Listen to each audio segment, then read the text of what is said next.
কেমন আছেন সবাই? আজকে নতুন একটা রেসিপি নিয়ে আবারও চলে এসেছি। রেসিপিটি বানানোর জন্য 1 কেজির মতো চিকেন নিয়ে নিয়েছি আর 200 গ্রামের মতো টক দই নিয়ে নিয়েছি।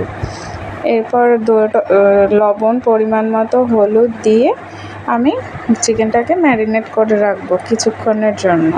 20 থেকে 25 মিনিটের জন্যই ম্যারিনেট করে রেখে দিলে হবে।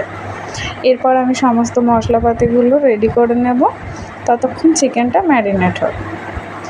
এরপর আমি একটা কড়াই বসিয়ে কড়াইটা গরম হলে তাতে তেল গরম করে তেজপাতা আর পেঁয়াজগুলোকে ভালোভাবে ভেজে নিচ্ছি। পেঁয়াজটা ভালোভাবে ভাজা হয়ে গেলে আমি বেটে রাখা আদা, রসুন আর লঙ্কাটা দিয়ে দেব।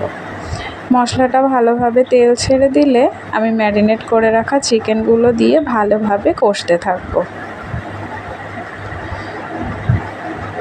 চিকেনটাকে আমি ভালোভাবে নাড়াচাড়া করে কষে নিচ্ছি। এরপর আমি অল্প কিছুটা জল দিয়ে দিয়েছি চিকেনটাকে কষানোর জন্য। চিকেনটা ভালো মতো কষানো হয়ে গেলে আমি চিকেনটা সিদ্ধ হওয়ার মতো অল্প কিছুটা জল দিয়ে দেব। দেখেছেন, আজকে রেডি হয়ে গেছে দই মশলা চিকেন। রেসিপিটি একবার ট্রাই করে দেখুন, দারুণ লাগবে খেতে।